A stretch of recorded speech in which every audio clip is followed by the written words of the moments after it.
नमस्कार दोस्तों, स्वागत है आप सभी का। आज हम इस क्लास के अंदर पढ़ेंगे जेएल प्रेरी का 10वां मॉडल पेपर। देखिए दोस्तों, लगभग 10 से 12 दिन रहे हैं परीक्षा के और इसके अंदर हम सबसे ज़्यादा एमसीक्यू है वो रिवीजन करेंगे ताकि हमारा एग्जाम हो वो सुपर डुपर हो। इसकी कोशिश रहेगी फुल एंड फिल। तो शुरुआत करते हैं 10वां मॉडल पेपर और इसके अंदर जनरल साइंस राजस्थान जीके की क्वेश्चन। देखिए प्रश्न नंबर 46 में लिखा गया राजस्थान के बारे में कौन सा कथन सत्य है। इसके अंदर एक नंबर दिया गया, इसका आकार विषम कोणीय चतुर्भुज है, बिल्कुल सही है ये। उत्तर से दक्षिण विस्तार 869। देखिए 869 है, ये पश्चिम से पूर्व है। उत्तर से दक्षिण की बात करें तो 826 किलोमीटर आता है। अगला है इसकी स्थलीय सीमा 6920 किलोमीटर, 5920 किलोमीटर है, तो ये भी गलत है। इसका क्षेत्रफल है वो 3,42,329 वर्ग किलोमीटर, तो ये गलत है क्योंकि इसका क्षेत्रफल 3,42,239। तो इसमें एक नंबर रहेगा अपना उत्तर। प्रश्न नंबर 47 में लिखा है कि निम्नलिखित में से कौन सा राष्ट्रीय भूवैज्ञानिक स्मारक और उसका स्थल सही सुमेलित है। तो देखिए सबसे पहले बात करें महान सिम्हा ब्रस, ये सत्तूर बूंदी के अंदर, यानी ये क्षेत्र है वो बूंदी और सवाईमाधोपुर पहाड़ियों में फैला हुआ क्षेत्र है, तो ये बिल्कुल सही है। सेंद्रा ग्रेनाइट, यहाँ पर एक सही सुमेलित पूछा गया तो अपना एक ही देखिए, क्योंकि जो चीज सही होती है ना उसकी पकड़ कीजिए, गलत को आप लात मारिए। राजस्थान के कौन से जिलों में अधिकतम वर्षा दिनों की संख्या पाई जाती है। सबसे ज्यादा वर्षा है वो झालावाड़ में होती है, बिल्कुल कन्फर्म। उसके बाद में जो दक्षिणतम क्षेत्र आता है ना तो उसके अंदर होती है, जैसे यहाँ पर अगर ऑप्शन होता अपना झालावाड़, उसके बाद बांसवाड़ा हो तो बांसवाड़ा हम करेक्ट करते हैं। यहाँ पर देखिए झालावाड़, झालावाड़ के बाद में कोटा और बारा है, तो बिल्कुल सही रहेगा।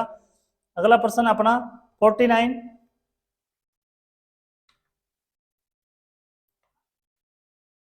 अगला प्रश्न है कि निम्नलिखित में से राजस्थान के किन जिलों के समूह में मुख्यतः कछारी मृदा पाई जाती है। कछारी मिट्टी पाई जाती है। कछारी मिट्टी मतलब जलोढ़ मिट्टी होती है ये, और ये उत्तरी पूर्वी मैदानों के अंदर फैली हुई है। तो यहाँ पर देखिए उत्तरी पूर्वी क्षेत्र में आता है भरतपुर और धौलपुर। निम्नलिखित में से राजस्थान की किस नदी बेसिन में उत्कात भूमि पाई जाती है। उत्कात भूमि है वो पाई जाती है, तो दोस्तों उत्कात भूमि है वो चंबल नदी के अंदर, ठीक है ना। जिस क्षेत्र के अंदर चंबल बहती है उस नदी बेसिन में उत्कात भूमि पाई जाती है। निम्न में से कौन सा सुमेलित है। सुमेलित पूछा गया यहाँ पर, तो देखिए सिलिसेड है, ये अलवर की है, तो ये गलत है। नक्की झील माउंट आबू सिरोही, ये बिल्कुल सही है, तो यहाँ पर अपना 2 नंबर रहेगा। बीसलपुर बांध में पानी की आवक बढ़ाने हेतु निम्नलिखित में से कौन सी परियोजना तैयार की गई। बीसलपुर बांध के अंदर तो ये योजना तैयार की गई थी ब्रह्माणी और बनास, ठीक है ना। अगला प्रश्न है अधोलिखित राजस्थान के प्रमुख पशु मेले व उनसे संबंधित स्थलों में से कौन सा युग्म सुमेलित नहीं है। तो सबसे पहले यहाँ पर देखिए लिखा गया मल्लीनाथ पशु मेला, ये तिलवाड़ा बाड़मेर में लगता है। चंद्रभागा पशु मेला ये झालरापाटन में लगता है। गोगामेडी पशु मेला ये नोहर हनुमानगढ़ में लगता है। बलदेव पशु मेला ये मेड़ता सिटी नागौर में लगता है, तो डी रहेगा, 4 नंबर रहेगा इसका ऑप्शन। निम्न में से कौन सा जिला राजस्थान में सर्वाधिक वन क्षेत्र रखता है। सर्वाधिक वन क्षेत्र है वो, सबसे ज्यादा वन क्षेत्र है तो उदयपुर, सबसे ज्यादा वन है वो धोकड़ा वन पाए जाते हैं राजस्थान में। जयपुर मेट्रो रेल परियोजना का प्रथम चरण फर्स्ट शुरू हुआ था, तो हमने 9वें मॉडल पेपर के अंदर ये जिक्र किया था कि पहला जो चरण था वो था मानसूर से चांदपोल, और दूसरा था वो चांदपोल से बड़ी चौपड़, तो यहाँ पर 1 नंबर रहेगा। जनगणना 2011 के अनुसार 2001 से 11 तक सर्वाधिक शहरीय दशकीय परिवर्तन दर राजस्थान के निम्नलिखित किस जिले में पाई गई। तो शहरी दशकीय परिवर्तन दर पूछी गई है, तो ये पाई गई थी सबसे ज्यादा अलवर के अंदर।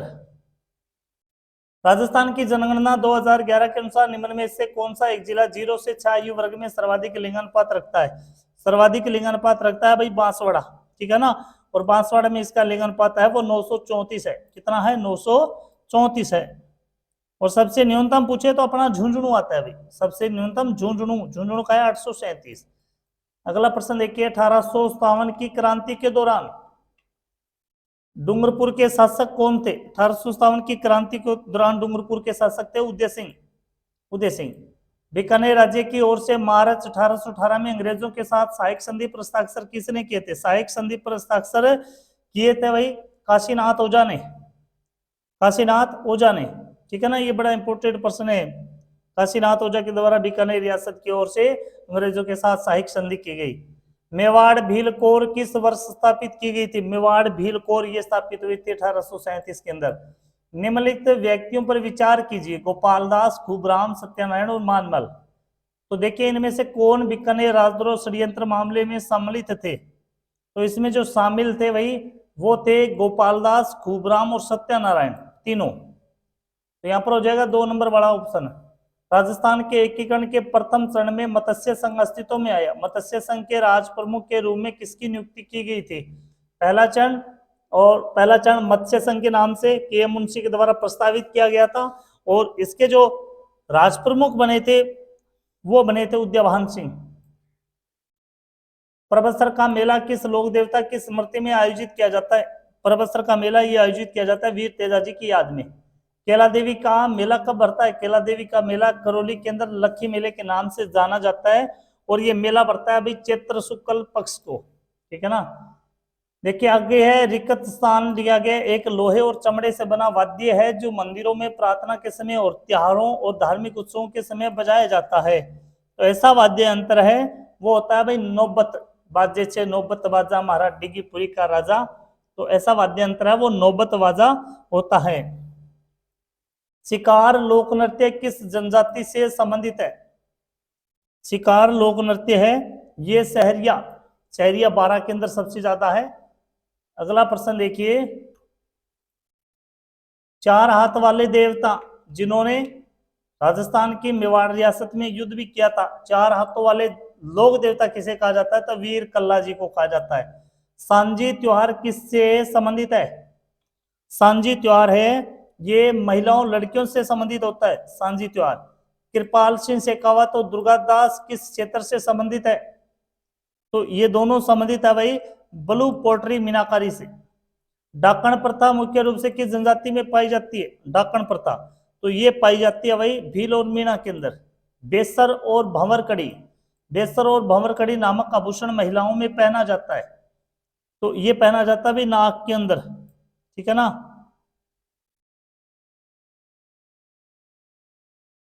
तो ये नाक का आभूषण है बेसर और भंवर कड़ी। नथ होगी, वारी होगी, कांटा, चुनी, चोप, बहुत सारे आभूषण होते हैं भाई। निम्न में से कौन सा आभूषण गले में पहना नहीं जाता? ले भाई, कौन सा आभूषण गले में नहीं पहना जाता? तुलसी हो गया, तिमनिया हो गया, शेरी हो गया और रखड़ी। ये रखड़ी नहीं पहनी जाती हुई सिर में। निम्नलिखित में से किस बोली पर गुजराती भाषा का स्पष्ट प्रभाव है? गुजराती भाषा का वागड़ी बोली पर। राजस्थान का राज्य गीत कौन सा है? ये बड़ा देखो मजेदार प्रश्न है। केसरिया बालम पधारो निमारा देश। निम्न में से कौन सा युगम सही है? यहाँ पर संस्थान और उसकी स्थापना वर्ष लिखा गया है। तो देखिए सबसे पहले बात करें हम राजस्थान साहित्य अकादमी, ये 1969 गलत। राजस्थानी संगीत नाटक अकादमी 1957 बिल्कुल सही है। यहाँ पर निम्नलिखित को सुमेलित कीजिए। तो सुमेलित वाला प्रश्न है भाई, एक तरफ है वो लिखा गया है पर्यटन सर्किट और दूसरी तरफ है वो क्षेत्र दिए गए हैं, पर्यटन सर्किट और क्षेत्र दिए गए हैं। यहाँ पर देखिए सबसे पहले हम बात करें ब्रज मेवात सर्किट। मेवात मतलब अलवर भरतपुर, जायज सी बात है, आ गया भाई। शेखावटी देख लिए, चूरू, सीकर, झुंझुनू। मरु सर्किट, मरु देखिए जोधपुर, जैसलमेर, बीकानेर, बाड़मेर। मेरवाड़ा देखिए अजमेर, पुष्कर, मेड़ता, नागौर। ऐसी फीलिंग आ रही है इस प्रश्न को बताते हैं जैसे रोडवेज का कंडक्टर हो। अगला प्रश्न देखिए भाई, प्रश्न नंबर 77। तो 77 के अंदर लिखा गया है किस विद्वान ने सूखा व अकाल को राजस्थान के प्राकृतिक रोग की संज्ञा दी है? सूखा व अकाल को प्राकृतिक रोग की संज्ञा दी है तो वे विद्वान थे भाई कर्नल जेम्स टोड, घोड़ेवाले बाबा। भारतीय संविधान का निम्नलिखित में से कौन सा अनुच्छेद राज्यपाल के कार्यकाल से संबंधित है? राज्यपाल के कार्यकाल से संबंधित है अनुच्छेद 156। संसद में राजस्थान से कितने सदस्य चुने जाते हैं? संसद में चुने जाते हैं भाई देखिए यहाँ पर संसद के बारे में पूछा गया है, तो बड़ी गौर करने वाली बात है। 25 तो लोकसभा के होते हैं और 10 होते हैं राज्यसभा के, तो टोटल हो गए भाई 35। कितने हो गए? 35। यहाँ संसद के बारे में पूछा गया है। राजस्थान की प्रथम महिला सांसद कौन बनी थी? प्रथम महिला सांसद वो भी राजस्थान से शारदा भार्गव। राजस्थान के उप मुख्यमंत्रियों के बारे में कौन सी जोड़ी सुमेलित है? कौन सी जोड़ी सुमेलित है? शिवचरण माथुर, टीकाराम पालीवाल, कमला बेनीवाल, सचिन पायलट, ये उप मुख्यमंत्री रहे। बिल्कुल भाई। और पहली महिला मंत्री कमला बेनीवाल, ठीक है ना। तो 81 के अंदर हो गया अपना 2 नंबर। निम्न में से राजस्थान के किस मुख्यमंत्री के कार्यकाल में सर्वाधिक बार राष्ट्रपति शासन लगाया गया था? सर्वाधिक बार राष्ट्रपति शासन लगा था भैरव सिंह शेखावत। और ऐसे सीएम जो, देखिए ऐसे सीएम जो प्रथम गैर कांग्रेसी सीएम थे। 1999 में गठित प्रशासनिक सुधार आयोग के अध्यक्ष कौन थे? 1999 में जो गठित किया गया था प्रशासनिक सुधार आयोग, उसके अध्यक्ष बने थे शिवचरण माथुर। निम्नलिखित में से कौन सा जिला स्तर पर आपदा निवारण और राहत उपायों के लिए उत्तरदायी होता है? तो ये उत्तरदायी होते हैं भाई जिलाधीश महोदय यानी कलेक्टर साहब। अगला प्रश्न अपना, निम्नलिखित में से भारत के संविधान का कौन सा प्रावधान पंचायती राज से संबंधित नहीं है? पंचायती राज से संबंधित नहीं है। देखिए 11वीं अनुसूची 243 अनुच्छेद 40, तो ये तो इसमें पंचायती राज आ जाता है भाई। अनुच्छेद 41 के अंदर नहीं है। अनुच्छेद 40 के अनुसार, देखिए अगला प्रश्न, अनुच्छेद 40 के अनुसार राज्य ग्राम पंचायतों का संगठन करने के लिए कदम उठाएगा।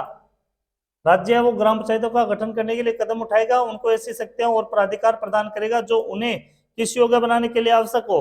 तो उन्हें स्वायत्त शासन इकाइयों के रूप में कार्य करने की आवश्यकता हो, योग्यता हो। तो 2 नंबर रहेगा इसके अंदर। भ्रूण की अपारापोषी किसमें सहायक होती है? अपारापोषिका किसमें सहायक होती है? तो ये सहायक होती है भैया उत्सर्जन के अंदर। टाइफाइड का कारण क्या होता है? टाइफाइड बुखार। तो ये हमने पहले भी प्रश्न किया था, साल्मोनेला। टाइफाइड का कारण होता है साल्मोनेला, साल्मोनेला। मृदा अपर्दन का निम्नलिखित में से कौन सा एक कारण नहीं है? मृदा अपर्दन का, तो देखिए अतिचारण हो गया, बाढ़ हो गया, भूस्खलन, वनरोपण। तो ये वनरोपण ये कारण नहीं माना जाता। वनों को ज्यादा से ज्यादा लगाएंगे तो मिट्टी अपर्दन कम होगा। मृग मरीचिका के दिखाई देने का कारण क्या है? मृग मरीचिका के दिखाई देने का कारण होता है भाई प्रकाश का पूर्ण आंतरिक परावर्तन। प्रकाश का पूर्ण आंतरिक परावर्तन। अगला प्रश्न है यहाँ पर, विरचक चूर्ण एक यौगिक और उसका सूत्र बताना है भाई। तो इसे ब्लीचिंग पाउडर भी कहा जाता है। देखिए ब्लीचिंग चूर्ण को ब्लीचिंग पाउडर भी कहा जाता है, तो किसी भी नाम से पूछ सकता है। और इसका रहेगा अपना CaCl2, ठीक है ना। नंबर 3। अगला प्रश्न, निम्नलिखित में से कौन सा ग्रीन हाउस गैस वायुमंडल में विशालतम सांद्रता में है? विशालतम सांद्रता में है, तो सबसे ज्यादा जो गैस है वायुमंडल के अंदर ग्रीन हाउस गैस, तो वायुमंडल में सबसे ज्यादा है वो है भैया कार्बन नाइट्रेट ऑक्साइड। नाइट्रेट नहीं भैया, कार्बन डाइऑक्साइड सांद्रता के अंदर पूछा गया तो कार्बन डाइऑक्साइड है। निम्न में से किसमें ओजोन की सर्वाधिक सांद्रता मिलती है? ओजोन के अंदर पूछे तो स्ट्रेटोस्फीयर में, स्ट्रेटोस्फीयर के अंदर। बड़े अजीब अजीब नाम है कुछ तो। अगला प्रश्न है, सूर्य के प्रकाश से पराबैंगनी विकिरण अभिक्रिया निम्न में से क्या पैदा करती है? तो ये पैदा करती है भाई ओजोन। क्या पैदा करती है? ये ओजोन पैदा करती है। ओजोन परत पृथ्वी से करीब ऊंचाई पर है। कितनी ऊंचाई पर है? तो ये लगभग 30 किलोमीटर। ओजोन परत है वो 30 किलोमीटर। समताप मंडल में ओजोन के स्तर को प्राकृतिक रूप से विनियमित किया जाता है, तो ये किया जाता है नाइट्रस डाइऑक्साइड द्वारा, नाइट्रोजन डाइऑक्साइड के द्वारा। इनमें से कौन क्लोरोफ्लोरोकार्बन के लिए सत्य नहीं है? क्लोरोफ्लोरोकार्बन के लिए सत्य नहीं है वो है भैया, देखिए यहाँ पर परिस्थितियों के रूप में उपयोग में लाई जाती है। ये ग्रीन हाउस के प्रभाव में योगदान नहीं देती, ये बिल्कुल देती है भाई योगदान। तो 2 नंबर रहेगा इसमें। ओजोन छिद्र का निर्माण सर्वाधिक होता है भाई। ओजोन छिद्र का निर्माण है भी अंटार्कटिका के सबसे ज्यादा ऊपर, अंटार्कटिका के ऊपर। जलवायु परिवर्तन पर भारत की प्रथम राष्ट्रीय कार्य योजना कब लोकार्पित की गई थी? तो ये की गई थी वर्ष 2008 में। अगला प्रश्न है, ITI RTE नियम 2021 में ट्रेसिबिलिटी प्रावधान क्या है? तो ये प्रावधान दिया गया भाई इसके अंदर, किसी सूचना के प्रथम निर्गतकर्ता की पहचान प्रदान करने के सोशल मीडिया मंचों की विधिक जिम्मेदारी तो इसके अंदर हमने प्रश्न बड़े अच्छे और सुंदर ढंग से कवर किए हैं। आपको अच्छे लगे हैं तो दोस्तों लाइक शेयर फटाफट झटाझट। ओके, धन्यवाद। नई क्लास के साथ जल्दी।